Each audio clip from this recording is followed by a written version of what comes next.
We think it's best if you skip your father's 60th birthday celebration this year. We want a quiet, peaceful gathering with Emma and her family. You understand, right? My mother's text glowed on my phone screen, each word a fresh punch to the gut. I was sitting in my garden, enjoying my morning coffee, when the message arrived. My name is Olivia, and at 32, I'd just been uninvited from my own father's milestone birthday celebration. Not that I was surprised. This was just another chapter in my family's ongoing saga of choosing my perfect sister Emma over me. Of course, Mom. Have a wonderful celebration. I typed back, my fingers steady despite the storm brewing inside me. Within seconds, her reply appeared. Thank you for understanding, dear. You know how your father gets when there's tension, and Emma's kids should have a peaceful time with their grandfather. I set my phone down and looked around my carefully tended garden. The roses I planted last spring now in full bloom. Dad had taught me everything I knew about gardening. Every Sunday morning during my childhood, we'd work together in his garden, him teaching me about soil composition and pruning techniques while Emma slept in. But that was before Emma married Michael, a successful surgeon. Before she gave our parents the grandchildren they'd always wanted. Before I chose to become a travel photographer instead of following the safe career path they planned for me. My phone buzzed again. Don't worry, we'll FaceTime you during the cake cutting. Mom's attempt at consolation felt like salt in the wound. I didn't respond this time. Instead, I opened my laptop and pulled up the email I'd been saving. An invitation to photograph a luxury wellness retreat in Bali during the exact dates of Dad's birthday celebration. I'd initially declined, not wanting to miss his 60th, but now? My finger hovered over the accept button when another text came through, this time from Emma. Mom told me about Dad's birthday. It's really for the best, you know. The kids have been so excited about having quality time with Grandpa. Plus, you're always so busy with your photography anyway. That did it. I clicked accept and immediately began planning. What my family didn't know was that over the past 5 years, while they'd been dismissing my career as a hobby, I'd built a significant following on social media. My travel photography had earned me partnerships with luxury resorts worldwide, and my Instagram account had just hit 500,000 followers. I'd never told them about my success. They'd never asked. To them, I was just their difficult daughter who refused to settle down and get a real job like Emma. The next few weeks passed in a blur of preparation. I booked my flights, arranged my equipment, and carefully planned my content strategy for the retreat. Meanwhile, my phone kept buzzing with updates about Dad's birthday plans. We're getting his favorite chocolate cake from Anderson's Bakery, Mom texted.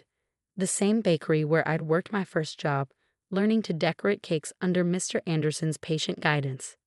Dad used to brag to customers about my creations. Emma's kids are preparing a special dance performance. Another text announced. I remembered my own dance recitals, how Dad would sit in the front row, beaming with pride. Now he'd beam at his grandchildren instead, while I was halfway across the world. The day before my flight, I visited Dad's favorite nursery and arranged for a rare orchid variety he'd been trying to grow for years to be delivered to his house in 3 months. The card would read, "Some beauty takes time to bloom. Happy 60th, Dad. Love, Olivia." The morning of my flight to Bali, as my family was probably setting up for Dad's peaceful celebration, I posted my first Instagram story. A photo of my passport and first-class ticket, with the caption, "Off to paradise. Can't wait to share this journey with you all." #luxury travel, #Balabound. I turned off my notifications, knowing my mother's reaction would come soon enough. As the plane took off, I felt a strange mix of sadness and liberation. They'd wanted peace. Well, they were about to get it, along with a front-row seat to the life they'd never bothered to understand. Little did they know, this was just the beginning. The peaceful celebration they'd chosen over me was about to become a masterclass in what they'd been missing all along. As my plane soared over the Pacific, I smiled, thinking about the series of perfectly curated posts I had planned. Sometimes the best revenge isn't confrontation. It's living your best life while they watch from the sidelines. The first week in Bali was a photographer's dream. The luxury wellness retreat was nestled in the hills of Ubud, surrounded by emerald rice terraces and ancient temples. Each morning, I woke up in my private villa with its infinity pool overlooking the jungle, carefully documenting every perfect moment. My Instagram feed transformed into a stunning showcase of sunrise yoga sessions, traditional cooking classes, and spa treatments in treehouse pavilions. Each post was meticulously crafted to tell a story of success, peace, and self-discovery. Everything my family thought I was incapable of achieving. Living my best life at Luxury Bali Retreat. Sometimes peace finds you when you're brave enough to choose yourself. #luxury travel, #find your peace. I captioned a photo of myself in a flowing white dress, standing beneath a cascade of purple orchids. The post exploded. 50,000 likes in an hour. Hundreds of comments praising the composition, the lighting, the message. And buried among them, I spotted one from Emma. "Mom's upset. Call her." I didn't. Instead, I posted more. A video of my private cooking class with a renowned Balinese chef, learning to make the same dishes Dad had always wanted to try but never dared to. Learning secrets passed down through generations. Some traditions are worth traveling the world for. #cheflife, #culinary journey. The retreat's social media manager informed me that my content was driving unprecedented engagement. They offered to extend my stay by another 2 weeks with additional compensation. I accepted immediately. Then came the text from Mom. "Olivia, your father's birthday was lovely, but he kept checking his phone to see if you called. Why are you being so selfish?" I took a deep breath and opened my camera app. That evening, I uploaded a video of myself participating in a traditional Balinese blessing ceremony. The temple keeper draped me in white and gold silk, pressing flowers into my hair while explaining the ritual's meaning. Letting go of what no longer serves you. Sometimes the greatest peace comes from releasing expectations that were never yours to carry. Thank you at Luxury Bali Retreat for this profound experience. #innerpeace, #healing. Emma called first. "You're being dramatic," she said when I finally answered. "Mom and Dad are hurt. They just wanted a quiet celebration. And they got one." I replied calmly, watching the sunset paint the sky in shades of pink and gold from my private terrace. "They got exactly what they asked for. But did you have to go to Bali? Did you have to post all these perfect pictures?" I could hear the edge in her voice. For the first time, my sister sounded jealous of me. "I'm just doing my job, Emma. The job none of you ever bothered to ask about." "Job? Taking pretty pictures for Instagram isn't a..." I cut her off. "My latest brand collaboration earned more than Michael makes in 3 months as a surgeon." "But you never asked, did you?" "None of you did. You were too busy planning peaceful family gatherings without me." The silence on the other end was satisfying. "The retreat wants to extend my stay," I continued. "Apparently, my content is doing wonders for their bookings. Oh, and National Geographic called. They want to feature my work in their travel series." National Geographic," Emma stammered. "Yes. Turns out my little hobby is worth something after all. Send Mom and Dad my love. I have a sunset meditation session to photograph." I hung up and posted another story, me in a private infinity pool, surrounded by floating lotus flowers, the caption reading, "Finding peace in paradise that evening." As I reviewed my shots from the day, my phone lit up with a text from Dad, the first direct message he'd sent since this all began. "The house feels empty without your energy in it. Those orchids in your pictures, they remind me of the ones we used to grow together." I smiled, thinking of the rare orchid scheduled to arrive at his door in 2 months. Sometimes silence speaks louder than words, and sometimes the best response to being excluded is to create something so beautiful they can't look away. The retreat staff had arranged a special dinner for me, a private table in a bamboo treehouse overlooking the twinkling lights of Ubud. As I sat there, sampling dishes that would make Dad's eyes light up, I realized that this peaceful exile had given me something unexpected. The confidence to finally stop seeking their approval.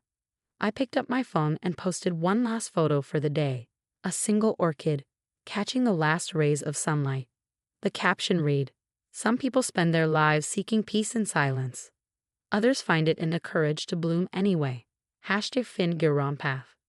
My notification count skyrocketed, but for once I didn't check if any were from my family. Their peace had led me to find my home, and it was more beautiful than they could have imagined. 3 months passed like a dream. The 2-week extension at the Bali retreat turned into a series of luxury resort collaborations across Southeast Asia. Each destination brought new opportunities, and my Instagram following doubled. I was no longer just taking pretty pictures, I was building an empire. Then came the morning I'd been waiting for. My phone buzzed with a text from Dad. An orchid arrived today, the exact variety I've tried to grow for years. The card says it's from you.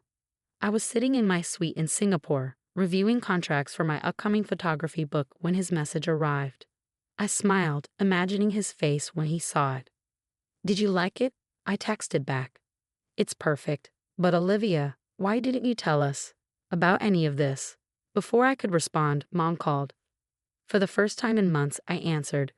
The house is filled with photos of your travels, she said, her voice small. Your father printed them from your Instagram. He's been following your journey all along, learning how to use social media just to see what you're doing. I held my breath, waiting. The orchid, he cried when it arrived. Said it reminded him of all the Sundays you spent gardening together. She paused. We've made a terrible mistake, haven't we? You wanted peace, I replied softly. I gave you that. No, she countered. We wanted control disguised as peace. And in the process, we missed seeing the amazing person you've become. Just then, my email pinged, another collaboration offer, this time from a luxury travel magazine. They wanted me to curate their annual Peace and Luxury issue. The irony wasn't lost on me. National Geographic is featuring my work next month, I told her. And I'm publishing a book of my photographs. I would have told you sooner, but you never seemed interested. The silence on her end spoke volumes. We're having a family dinner this Sunday, she finally said. Please come home. No peaceful celebrations or exclusive gatherings. Just us, trying to do better. I looked at my calendar, at the scheduled flights and shoots and meetings that filled every day. Success had brought its own kind of peace, but something was still missing. I'll be there, I said. But on one condition. I'm bringing my camera, and you all have to let me tell our story my way. That Sunday, I walked into my parents' house for the first time in months. The walls were covered with my photos. Sunrises in Bali, temples in Thailand, city lights in Singapore. Dad had arranged them chronologically, creating a timeline of my journey. Emma was there with her family, looking slightly uncomfortable. Her kids ran to hug me, asking excitedly about my adventures. Michael, surprisingly, wanted to know about my photography techniques. Your work is incredible, he admitted. I've been following your Instagram since that first ballad post. The kids keep asking when they can visit Aunt Olivia in all these amazing places. Dad pulled me into his garden, where the orchid I'd sent was blooming beautifully. I watch your videos every morning with my coffee, he confessed. You've seen more of the world than I ever dared to dream of, and the way you capture it, you make peace look beautiful. I took out my camera, not for Instagram or work, but for us. I photographed Dad with his orchid, Mom preparing dinner, Emma teaching her kids about my travel photographs. For the first time, I was documenting our family's story with the same care I gave to luxury resorts and foreign landscapes. Over dinner, they asked real questions about my work, my travels, my life. Emma admitted she'd been jealous of my freedom, trapped in the perfect life she thought she was supposed to want. Mom showed me the folder of my press features she'd been collecting.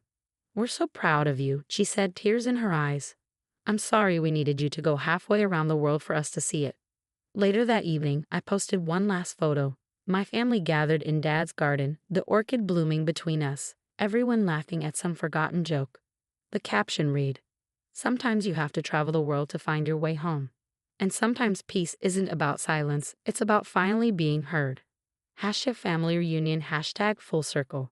The post went viral, but for once, I didn't care about the likes or comments. I had found something better than social media success. I had found my way back to my family on my own terms. As I drove home that night, my camera full of family photos and my heart fuller than it had been in months, I realized that the peace my parents had wanted wasn't what any of us needed. Real peace came from acceptance, from understanding, from letting each person bloom in their own way.